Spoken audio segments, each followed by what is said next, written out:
Thank you, Bob. Good morning. At the conclusion of the presentation, we have microphones on either side. So if you have questions, come up to the microphone, Yep. ask your question, and we'll let them know.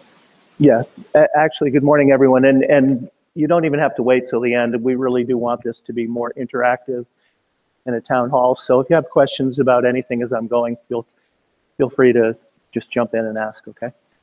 Okay, so good morning again. If you were here last time, we went through what TRICO is. You all know that TRICO is a nonprofit electric cooperative. We currently have about 45,000 members. We're growing still, unlike many utilities in the state. The last time that we visited here, I think we were about 42,000 members. We're up to 45,000 now. So we serve a very wide dispersed service territory from here all the way down to the Mexican border in Sassabee. And what that means is, not that you could tell from this area in particular, but we are still very much a diverse, widespread rural electric cooperative. We have about 11 members per mile of electric line. Typically, a utility like TEP has anywhere from 50 to 80 customers per mile of line. So even though we're serving more and more suburban areas and places like Saddlebrook, we're still very much a rural electric utility. The important thing, as I'm talking to you today, the thing that I want to make sure you understand up front is we are, as a member-owned cooperative, your cooperative. You folks are the owners of TRICO. It's owned by the members, it's governed by the members. You elect a 7-member board of directors. And I'm here today not so much to talk to you about what rates we're imposing or what things we're doing, but more to solicit your input and to let you know how your assets being managed today. So please keep that in mind as I'm talking to you about these things, with the idea that if you have any questions, if you have suggestions, please speak up and let me know, okay? So the first thing I want to talk about is the electric industry, because I've been in the electric industry now for 25 years. It is changing at a rate that is just unprecedented. In the last few years, the industry has really started to change, and that change is exponential.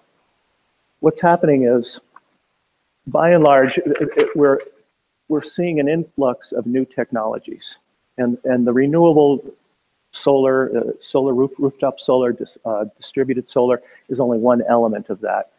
We're seeing new breakthroughs in the areas of storage, of energy efficiency, electric vehicles. How many have electric vehicles here? Anyone? We're seeing more and more. I just got back from a conference in Oklahoma not too long ago, and there are thousands and thousands of people changing to electric vehicles in the stations. It's going to be radically different over the next several years. What does that mean? We're seeing technologies that are improving the efficiency and the ability of electric services to serve you. We're seeing technologies that are improving things from an environmental standpoint. That's a huge issue right now, or industry right now. Mostly what we're seeing, largely what we're seeing, are technologies that provide you as customers, as members of TRICO, with energy choices and the ability to understand and use energy in ways that benefit you in low income, in cost-effective, efficient ways. So what does that mean as a utility for TRICO? TRICO is a small co-op, but it's largely the same in other utilities as well. We're increasing the amount of energy we buy each year because we're increasing the amount of members that we have each year. But on a member basis, the average member uses less energy, much less energy this year than they did 5 years ago. And that's an industry-wide trend that we're seeing. And that's because of all these new efficient technologies. Yes. How much change is that over the 5 years? We were, I want to say we were at one point about 930 kilowatt hours per month for the average member several years ago. We're now at 837 kilowatt hours per month. 10%. Yeah, probably a little more than that. But it's a trend, and it's continuing. It's continuing to lower each year. And that's not a TRICO phenomenon, that's an electric industry phenomenon. So what it means, I think, for TRICO in particular is we're no longer in the business of just selling energy, electric energy. We're not going to succeed by just selling volumes of energy over time. What we really need to do is become more focused than we currently are on service to the individual members. Service, assisting members to make good energy choices, to take advantage of these technologies, to take advantage of the way that you can use electricity over time to benefit yourself. And by doing that, to turn that into a system-wide benefit, because when members are directed to utilize energy in cost-effective ways, and everyone is doing the same thing, what it does is reduces all of our costs. It reduces the overall cost of the infrastructure and everything else. And I'll get into that a little bit as we talk today. So with that, and with that in mind, in that background, the last time I was here, I talked about our rate case that we had filed. Our rate case was originally started back in February of 2015 at a hearing. We ultimately filed a formal rate case in October of 2015. So we're more than 2 years down the road from that now. The main part of the rate case is over. We're still doing another phase of it. So we're beyond 2 years for the rate case. It was a very contentious rate case, and it was a very expensive one. We've spent nearly $1 million on a rate case. Now, historically, co-op rate cases take half a day and you spend 100,000 or something.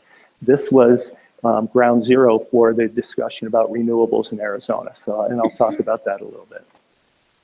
But anyway, here's where we ended up with the rate case. So it was effective in March of this year, March 1st of this year. The overall,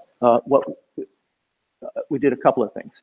We implemented a two-tiered energy rate, so the up to 800 kilowatt hours is a rate that's actually lower than it was before the rate case. And anything over 800 kilowatt hours per month in any given month is a little slightly higher than the old rate was. We also increased the monthly fixed customer charge from $15 to $20. That's a little higher. The net overall impact of that to the average member was about a $2 increase in your monthly bill. Just under 2%. And frankly, that in and of itself wasn't driving the rate case. Had that been the only issue we had, we wouldn't have had the need to file a rate case. You typically don't do that to raise rates under less than 2%. The real issue was the issue with solar. And the last time I was here, I think I touched on that. The issue that we had with solar was that we sell energy on a volumetric rate. We have a retail rate. Prior to the rate case, it was 12.1 cents. Embedded in that rate was the cost of the energy that we buy and we pass through.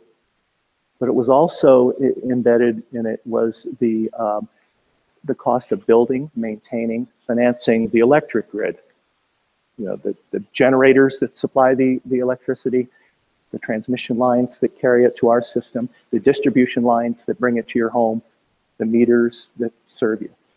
All of that. So about 8 cents out of the 12 was the fixed costs that were embedded in that. So when someone offsets their energy usage with renewable resources, with solar, or when they sell their excess solar that they don't use back to the utility at the retail rate, we're not recovering that 8 cents. That 8 cents is shifted to the other members because we have to pay it. We pay those fixed costs every month regardless, right? And remember, we're a cooperative. We don't make a profit or anything, but we share the expenses. So that 8 cents that we're not recovering of every kilowatt hour has to be shared by the other members who are not solar members. And frankly, that is a problem that would exacerbate over time, right? The more people that have solar, the fewer people are left to pay those fixed costs. Now, at the time of the rate case, we were shifting about $2 million a year because of the rooftop solar. $2 million, you know, for most utilities isn't a huge amount, but for us, our margin in a typical year is about $6 million. So it's a big chunk, and it's growing, and it's embedded for 20 years because that rate is through the life of the system that you put on the roof. So for the next 20 years, we have a $2 million cost shift, and it's continuing for every system that's put up. So here's how we handled the renewable piece in the rate case. And it didn't entirely solve the shifted cost issue, but it put us on the right path. So first of all, if you have a system that was in place before February 24th, nothing changed for you. You still get to net your own use, so you can offset your own use with your solar. And when you have excess solar, you sell it back to TRICO at the retail rate, which is in this case, you know, the 11 or 12 cent rate. If you have installed a system after February 24th, or you put one in now, the energy that you generate, you can still offset your own usage at the retail rate. Nothing changes there.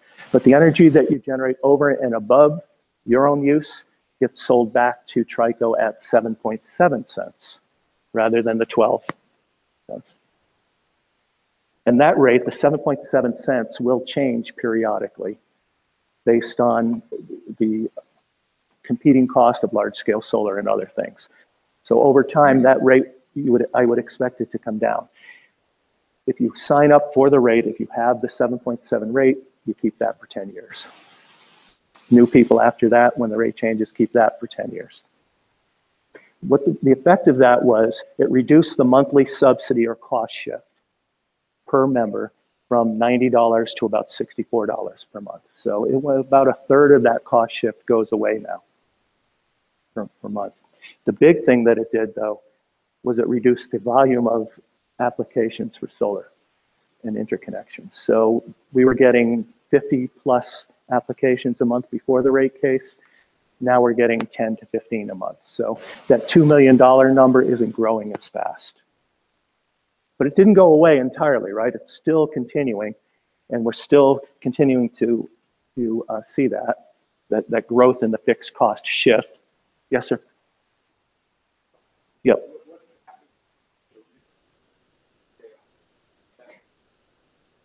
Yeah, they have, so from our perspective, it's good for the 20 years or whatever the interconnection agreement on the system is, as long as it's the same system on the same house, and you can transfer it. Now, if you have a solar lease, you have to deal with the company leasing to you, and the buyer of the home has to assume that lease.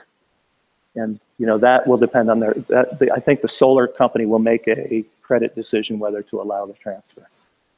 That we've seen that is something of an issue. Sometimes it's difficult for the seller to transfer the rooftop lease. From our perspective, as long as you don't modify the system, it's good for the 20-year interconnection period. Okay. And this phenomenon takes place not just with solar, but really any of these new technologies we're talking about. If you have storage, if you have energy efficient appliances, all the things we want to happen that are good for everyone, right? All of those things have the impact on the current rate structure of shifting the costs, right? Instead of lowering them for everyone. So our challenge is to have a rate structure that facilitates the change and the ability to take advantage of all of these technologies and allocates the costs fairly in a way that creates an incentive to do the right thing and to lower costs, and in a way that it doesn't shift those costs, it lowers them for everyone. So what we did was explored other ways of doing that, and these are not, you know, new. They're not unique. They're done throughout the utility industry. In fact, we use them still. How many here have heard of a demand rate? How many have heard that they're difficult or concerned about what they do? Okay. I want to show you an example of how a demand rate works so that you can see from my perspective, and I hope you'll see this is not a particularly difficult concept to apply or to live with. Here are a couple of illustrative examples. The top example is it's a typical day that we've just scoped out. And I don't know if you can read all of the components, but this is a bar chart of various components that use electricity. And the y-axis is the amount of kilowatts. That's your load, that's your demand, right, per day. So it runs from 0 to 8. So to start with, let's forget about this from an electric standpoint. Visualize this as a freeway. And the y-axis is the number of lanes of freeway that you need, okay? So you can see that at the 7 o'clock hour, based on the amount of traffic, you would have a need for 8 lanes of freeway, right? That's the demand at that point. Slightly less in the earlier hours and almost none in the earlier hours of the day. Okay. What if you're able to shift the traffic on the freeway and spread it out over time, right? So this is exactly the same amount of traffic or bars or electricity, right? We've just shifted, in this case, the yellow to the earlier hours. But look where you end up. You've flattened it, right, to 4 lanes of freeway, right? So imagine the cost savings associated with only needing to build, maintain, finance 4 lanes of freeway instead of 8 lanes. The concept is exactly the same with electricity, because we deliver electricity to you through an infrastructure, right? So when we look at the 7 o'clock hour of the day, if you're running your base load, your air conditioner, your washer dryer, and you're hitting 8 kilowatts, right, of load, how many kilowatt system do we need to build to maintain your house? 8, right? That's more expensive to do. We need bigger transformers. We need bigger conductor on the wire. We need to buy more generation, which means we have to finance and pay for the fixed cost on that generation. If you take the same amount of energy that you're using and you shift it to the other hours of the day, in this case, you shift your washer dryer to the morning, right? You've essentially cut in half the amount of infrastructure cost and system that we need to build. Everyone benefits from that. And so what a demand rate does is it says, look, if you're going to use 8 kilowatts and you're the person responsible for needing 8 kilowatts, you ought to pay the incremental cost of building the system in that way. Because otherwise, again, these folks are the ones that are using it. Under the current rate that we have, the people in this group pay the exact same amount as this one, right? This is the same amount of energy, it's the same cost for both, whether you use it at this time or this time. But in this case, everyone saves. We don't have to build all of these. We can postpone generation, we can postpone or not build transmission. So that's what a demand rate does. It charges based on the peak kilowatts that you use. So you have an incentive based on that to use fewer and to spread it out. And it's a system that by and large works for everyone. And it's not perfect. There are people who are going to do better or worse under that. One of the things we need to make sure is that we don't have any unanticipated consequences of implementing that, where we certainly don't want to disparately impact our low-income members or any other subset. Yeah. So is this connected to the time of? It can be connected to a time of use. It's not necessarily connected to a time of use.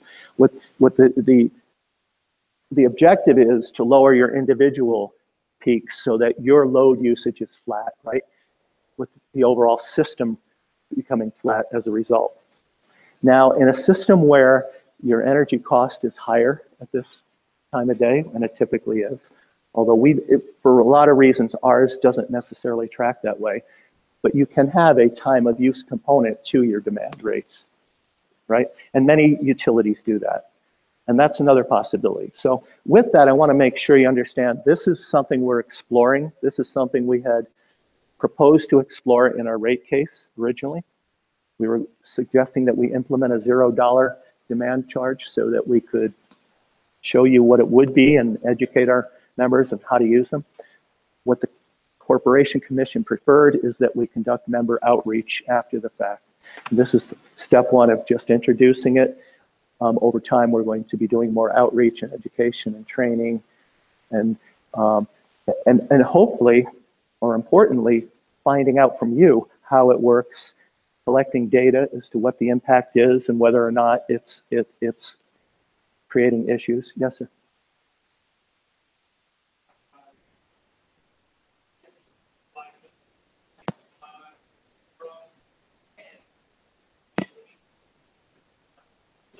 Yeah.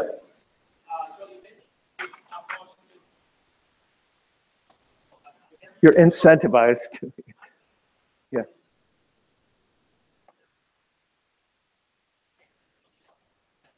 Yeah. Yeah.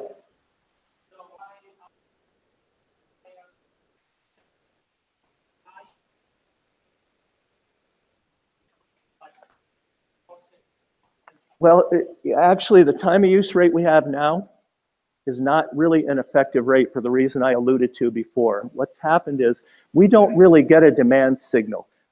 Most of our power comes from sources that don't vary the cost of our power based on the time we use it. So really, we're providing an incentive to do something that isn't providing the benefit that I talked about. The way that we've set the pricing is really just to make it a revenue neutral kind of rate. We don't want to lose too much money by offering it. So that's how we scale it. We don't scale it based on the price of the energy. We scale it based on, I'm sorry. Oh, am I squishing it? we don't, all right, thank you.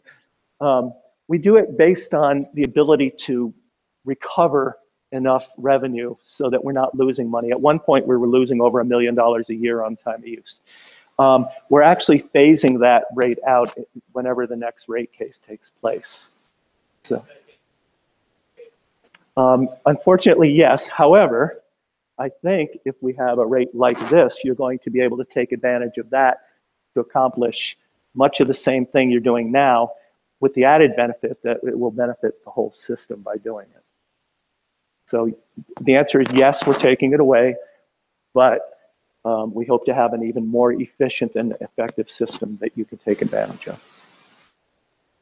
Okay. Yes.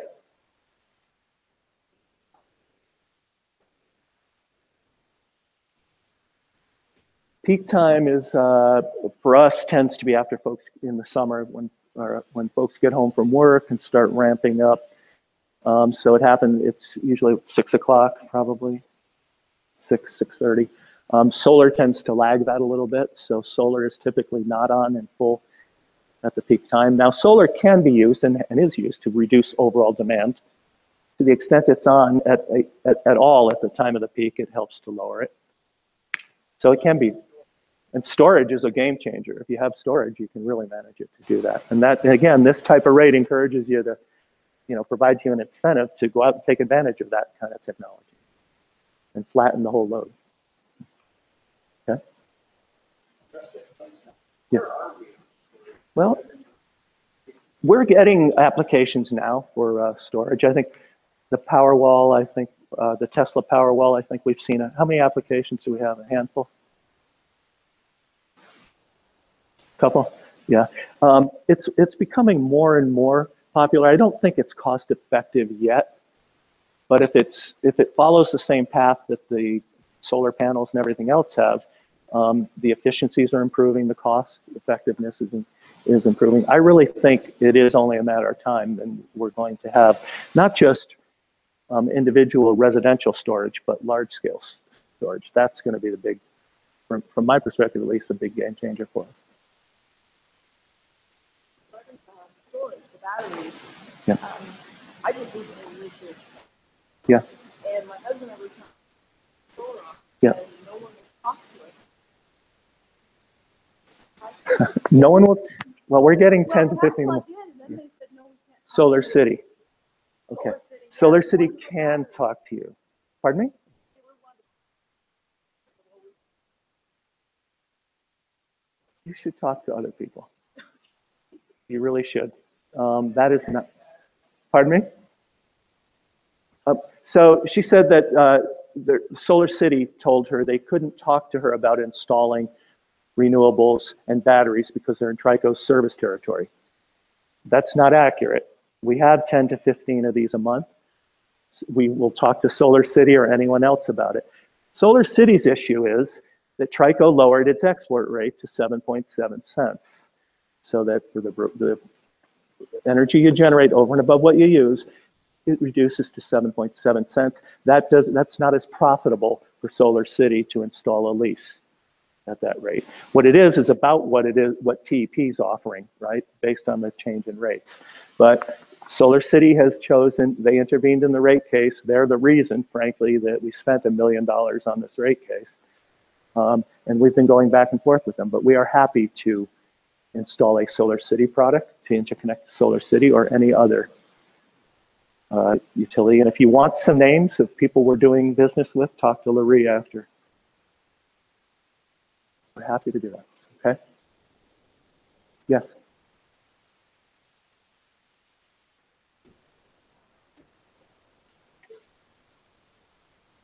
Mm-hmm. Boy. The question was, what's my best guess at when installing solar will be economically feasible for the average homeowner? Solar storage, right? For the people, yeah. Right. Yeah.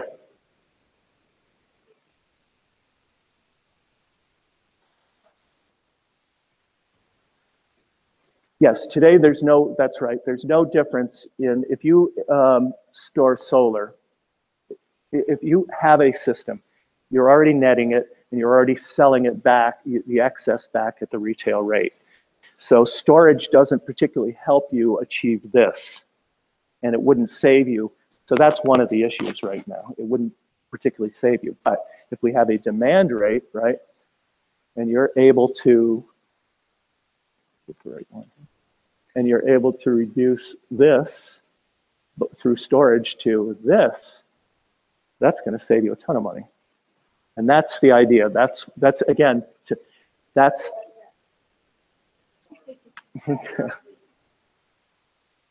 that's right. And it's the incentive. That's the component. No, well, that's what we're talking about from a storage standpoint. We want to provide an incentive to do that. That benefits not only you, it benefits everyone else by doing that, by lowering the overall kilowatt usage, right? Yes, sir.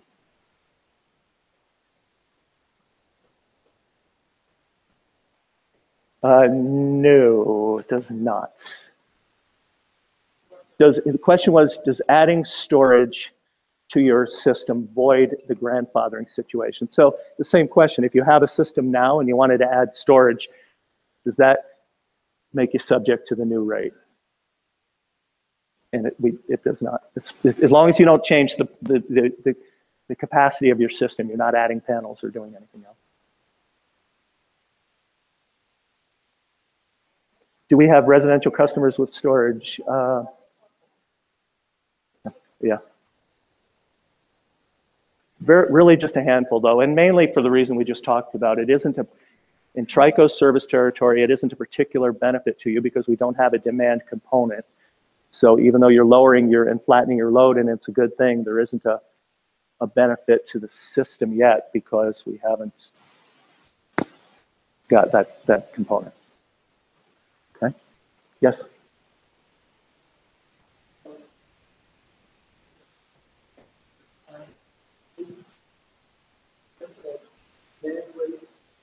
Doesn't matter what time of day it is, it's flat. Yeah. So the question is, what's the difference between a demand rate and a time of use rate? And the two can be combined. Time of use varies the rate depending on the time of day that you use your energy, right?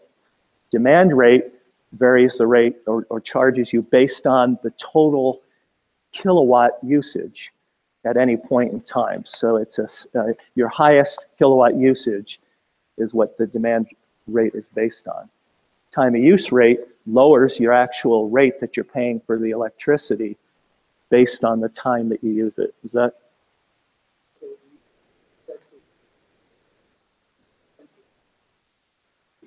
That's right. In both cases, the incentive is to keep the peak down, right? A time of use rate, the incentive is to not use it during the time of use, right? And so that you're not peaking. But it's really the benefit of a time of use is mostly in a situation where the cost of your energy varies based on the time of use, right? And it also, there is a component that benefits you by just flattening the load as well. But really the real benefit of a time of use rate is that if you're paying 2 cents more per kilowatt hour during the high peak time, you're better off using it at a different time.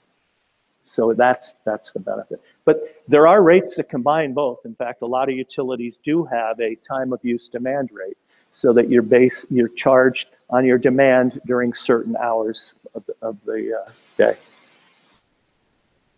Yes. Yes. Mm-hmm.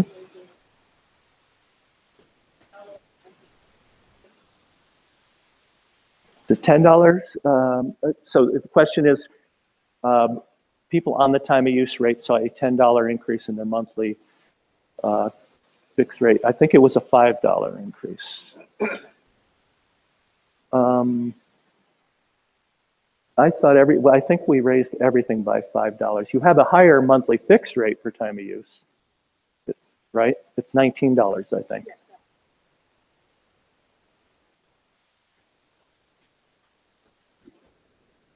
$19 to $24, I think, that's right. I'm pretty sure it only went up $5 because I'm pretty sure we did across the board $5 increases. And yes, your monthly charge is higher than a non-time of use charge. But that's the point I made earlier. We're not really collecting all of the revenue on the time of use, and it's not having that effect. So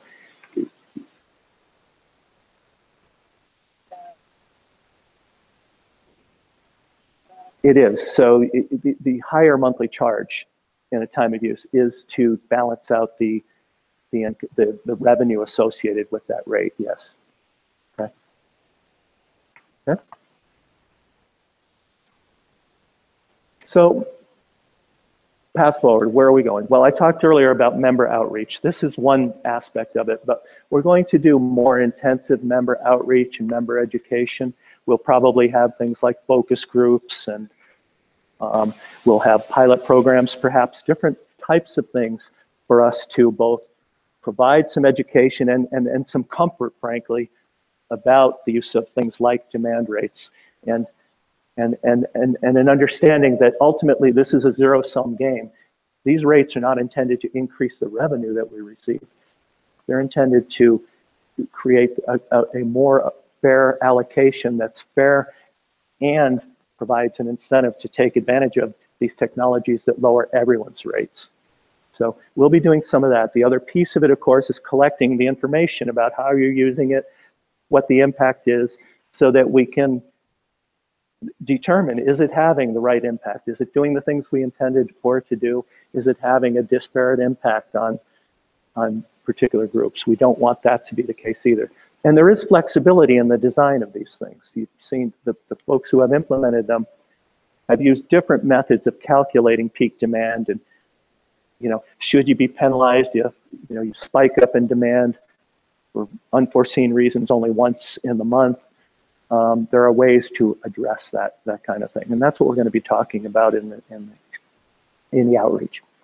The other thing we're working on now is resource diversification. We're talking about generating resources. Right now, a significant amount of our energy comes from Arizona Electric Power Cooperative. They're headquartered in Benson. They have a big generating facility out in Wilcox, in the Wilcox area. Much of our energy comes from 2 coal-fired generators that are owned by APCO. They've just completed the conversion of one of those units from coal-fired to gas, however, and that's actually being completed as we speak. I think it'll be implemented around the first of the year. That'll cut the amount of coal resources that we use in half.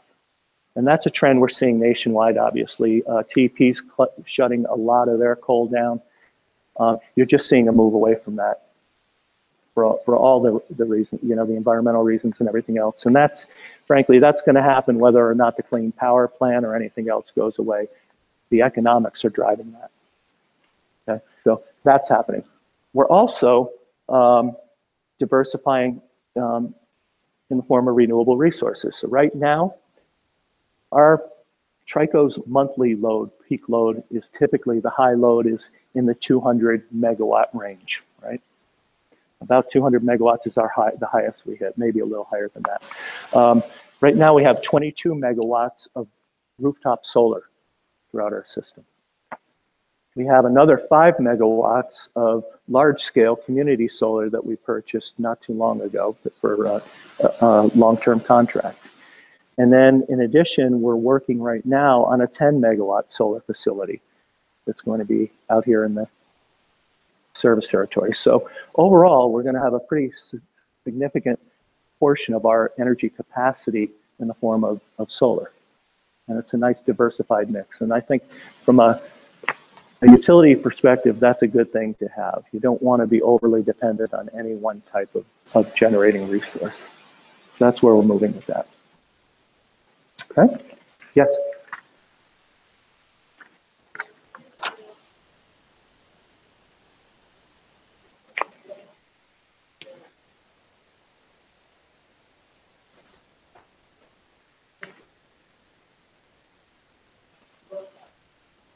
No, it's actually going to increase our cost for purchasing it. And then that's because it's expensive to do that, right? In order to convert the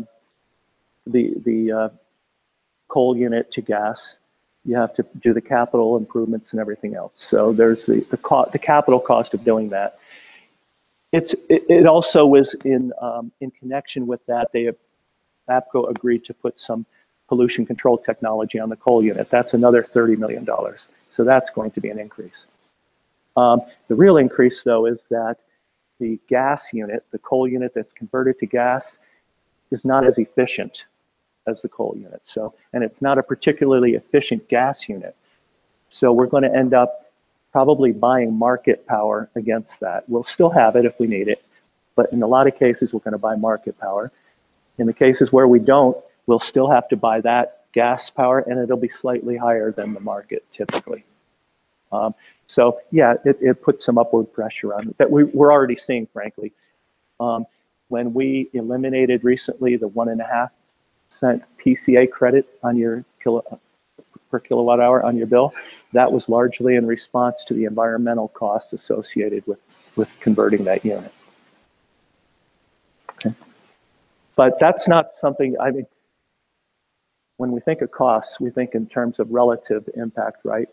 And we think that's a relatively inexpensive way to get to where we need to be from a resource mix perspective. Because long-term, heavy reliance on coal is not a good strategy for a utility at this point. Okay. So next thing I want to talk about, if there are no other questions about that, is our capital credit program. This is the time of year where the board allocates capital credits and determines a portion of those to be retired.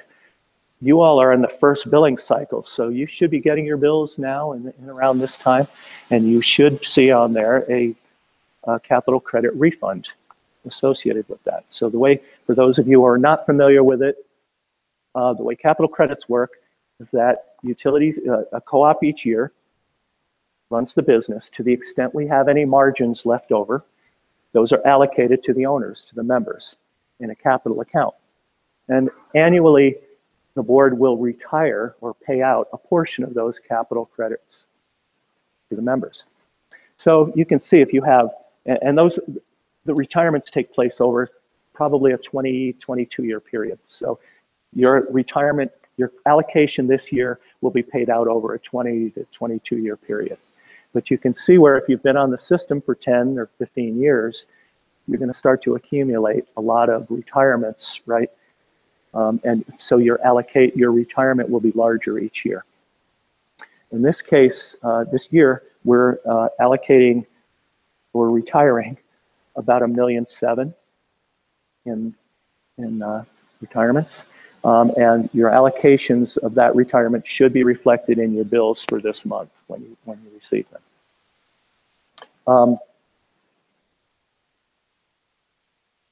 TRICO Foundation is a nonprofit foundation formed by the APCO board, and it utilizes capital credits to fund it. And the way it does that is that when we retire capital credits in a given year, many of those are relating to services for people who have moved away or no longer members. We ask that you give us the information of how to find you after you leave so that you can get the checks. But many times folks don't do that. So we have capital credit retirements that go unclaimed.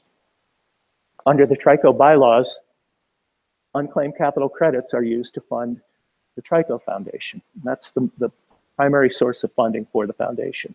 And we also have people like FMI donates its capital credit retirements to the foundation. So some folks do that as well.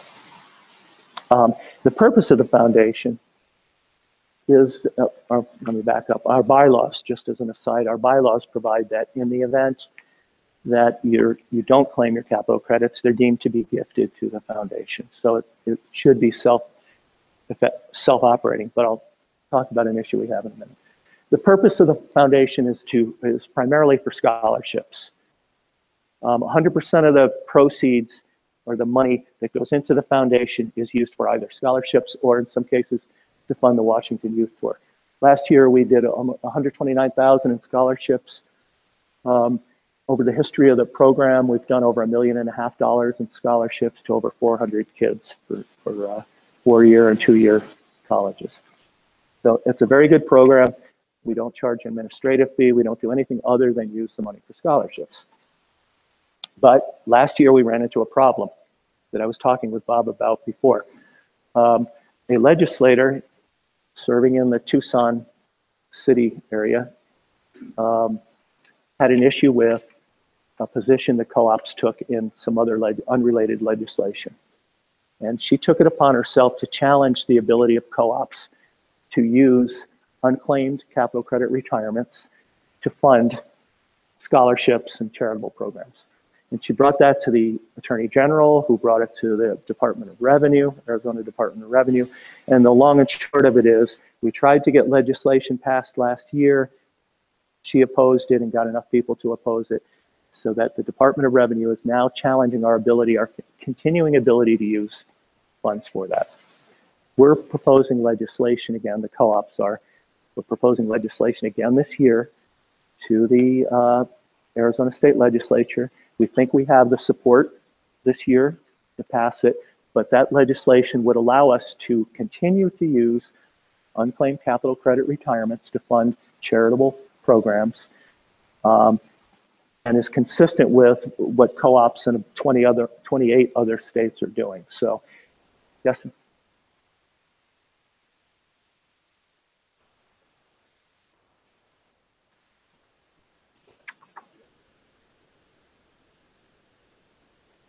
No. In fact, we do that anyway. Our unclaimed capital credits are technically available, even though we donate them to the foundation. And in the very few cases where people have come forward after the fact, we've paid them out. So no, the premise was that it ought to go into the state's general fund. So yeah. And I should have mentioned that. That's a pretty big premise. Yeah.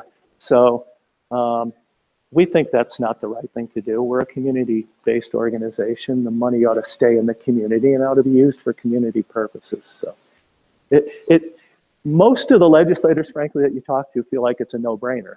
Yeah, of course we want to do that, but it's become a little bit of a political football. So what we're asking is that folks support the legislation. Either, I think I think everyone has the handout now for a website you can go to and log in your support.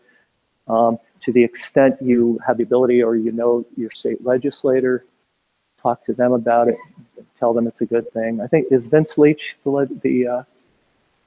yeah, and Vince is a big supporter of this. He's on board and has been a big proponent. So, but talk to whomever you can. We really could use the support on that, and it's a good program, and it would be a shame to kick it back into that.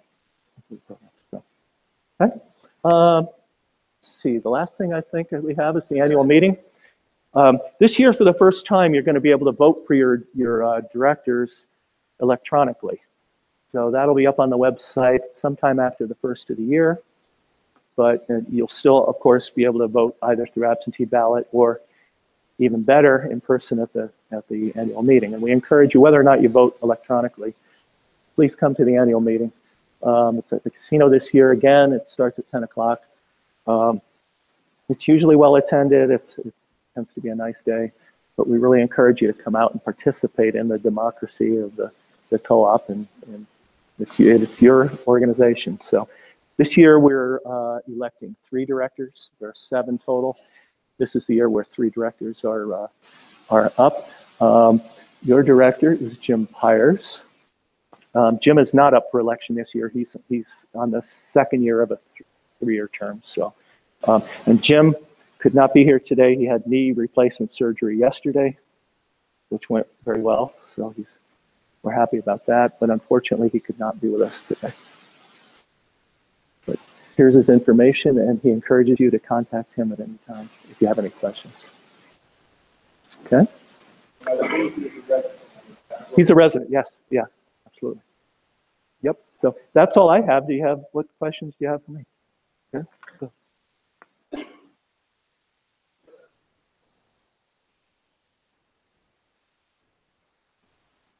Okay. Say that. I didn't hear the question. I'm sorry. Go ahead. Yeah. That's the solar fund. Yep.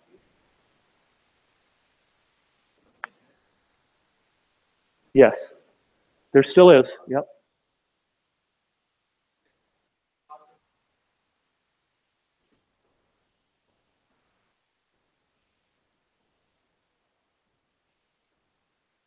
You can still participate in the community solar program.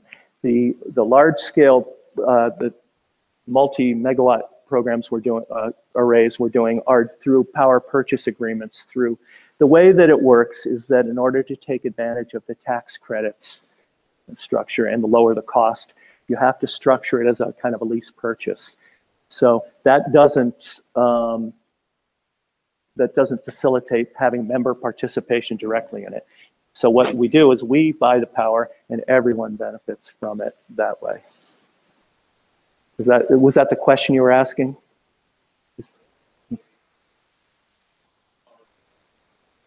Well, no, if you can buy solar panels in the community solar plant, in the community solar field that we have. And that's still available. We still have panels available there. Is that, okay, okay.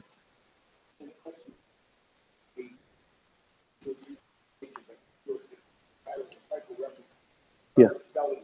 Yes.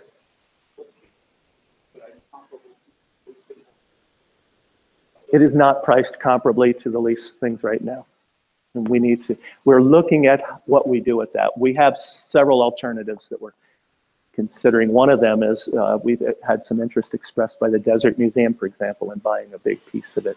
But we need to look at that to make it more competitive. It was priced originally back at the time when we were actually offering incentives to install, upfront incentives to install it. So it's something we need to address over time. I'm still a little confused between time of use rate and demand rate. Okay. What are you proposing?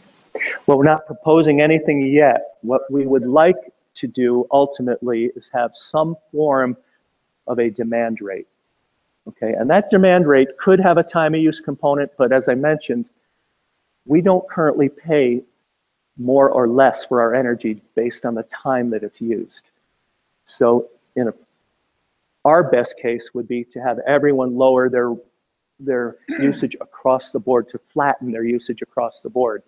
Because if system-wide we're able to reduce from that 8 kilowatt down to 4, right? That saves everybody. So what does that mean for the individual homeowner? Mm-hmm. What it should mean, and what the goal is that the individual homeowner ought to benefit by doing that. And how do we do it?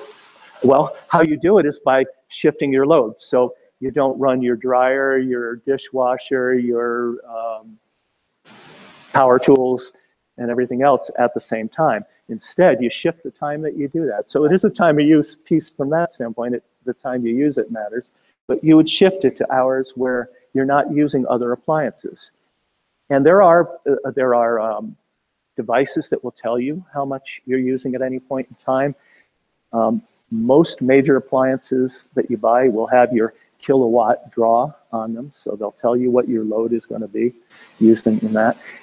And that's part of the outreach, right, is to show you what it means to do that. Remember, this doesn't have to be precise. One of the scare tactics that I think has been used about demand rates is you're going to have to consider every 15-minute increment and know points in time. You don't really have to do that. You just have to use, forethought in terms of, if the pool pump is on at the same time that my air conditioner is on, at the same time that my dryer and dishwasher is on, well, that's going to result in a higher demand. So instead, I'm going to run the pool pump in the off hours, and I'm going to do the wash in the off hours. And that will lower it. And the average member should not see a big increase or decrease in their bill, right? The effect, if it's working properly and it's providing the right incentive, is overall everyone's rate will sort of levelize, and over time it will be even lower and lower because it's that much less infrastructure we have to buy and pay for. It doesn't have to be as precise as people sometimes make it in terms of what, you just have to think about what you're using. You don't have to be measuring everything to the last penny. And if you largely think about it and run things not at the same time, you'll benefit by it.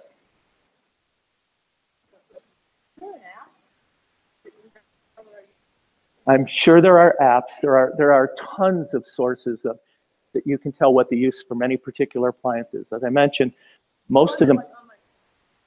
Oh, do we? Oh.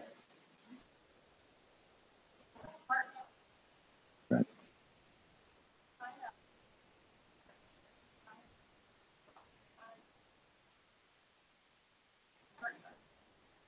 It's called Smart Hub app. So if you go on the website and look at Smart Hub. Mm-hmm. And it will tell you what to use it. Yeah.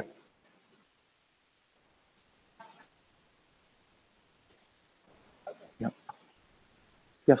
There was a recent meter change out. Was that reading to upgrade the read out system? Probably. If it was up here, we're changing out some of our older meters. It's, one of the unfortunate sides of the technology that we're going through now is that we're moving away from the old reliable mechanical meters that lasted 30 years. And now we have, smart meters or advanced meter technology. They typically last a lot less, 7 to 12 years. And so we have some meters now that are really, their life cycle is timing out, so we're replacing them coming in. Yes.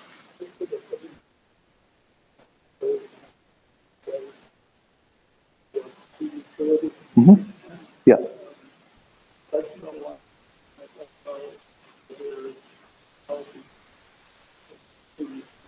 Okay, so those are related. The question was, why isn't heavy reliance on coal a good strategy for a utility at this point? And are there technologies to create clean coal? Yes, there are technology. In fact, most of the expense of running a coal unit is technologies that clean the coal. They're still compared to other carbon-based technologies, a dirtier source than the other technologies. There are other, I would call them not experimental, but they're not commercially feasible alternatives like fluidized bed and things like that that would really clean coal even more. The problem is that they're expensive, and using coal as a strategy is in a losing game over time. It's becoming increasingly expensive, and it's that's just a market thing that's coming out of the environmental regulations primarily. So, and then on the flip side of it, gas right now is at historic low prices. We're actually dispatching gas resources sometimes ahead of coal, the coal that we have, because it's cheaper, which is really unprecedented in the industry, but that's what's happening. But overall, as a long-term strategy, the writing is on the wall for coal. I mean, whether or not you think that climate change is occurring, the fact is that the market is taking that into account and is pricing coal and doing it that way.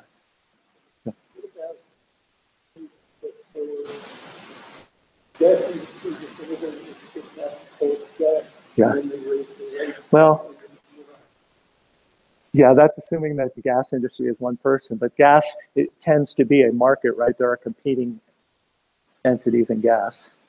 And you're right, that stuff changes all the time, right? It wasn't that long ago that we were all worried about being dependent on foreign oil and how do we do that, right? And now we have fracking and other gas technologies that are creating very low costs there. So that's where the diversification piece comes into play, I think. You don't want to be overly reliant on gas or coal, or at this point even renewables, because you don't have viable storage. We can't serve 100% of our load with renewables no matter what. Yeah. Yeah. Thanks. Yes. Well, we buy power from two sources: APCO, that I talked about, and Tucson Electric Power. We have a power purchase agreement from them. Both of them have multiple sources that they service from. The gas that we're buying is primarily from El Paso and from California, I think, the California side. So I'm not sure that we're getting much from the fracking up in North Dakota, but I don't know. To be sure, I don't know exactly what the source of the gas is.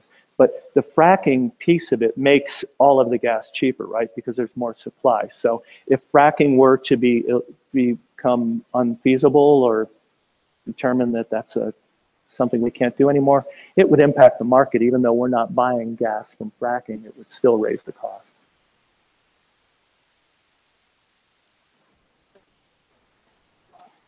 No, no. So officially, we don't take a position on that. I will tell you, if you're asking me personally, we absolutely consider it, the environment. And that's, when I got here, we started our renewable program, and yes. Do we have to notify TRICO? Well, there's no demand rate yet, right? This is something that will be in the next rate case. And we've agreed with the Corporation Commission as part of a rate settlement that I talked about before. We won't file another rate case until using a test year that ends in the middle of 2018. So from a practical standpoint, we wouldn't file a rate case before 2019. So we're a couple years away from that. Not for residential, no. No. Yeah. Well, we have gas turbines that run at APCO. We have an interest in some of their gas turbines. Oh, winter. I'm sorry. We having worked in the state, in the utility business in the state for a long time, there are very few areas in Arizona that are viable for wind. So TRICO's service territory is not in one of them. So I think we may have one wind turbine on our system, but it's not an area where it makes much sense. nationwide, like in Texas, there are a lot of wind farms and things. There are a couple of projects that are going on now to create transmission lines that would bring wind power into Arizona or to California. And that, you know, in the future, that may be another source that we look at. Okay. Well, if there are no other questions, I want to thank you for coming out and wish you a Merry Christmas and Happy Holidays to everyone. Call us anytime, and the folks are all here. Any question you want answered can be done over there. Thanks. Good to see you too.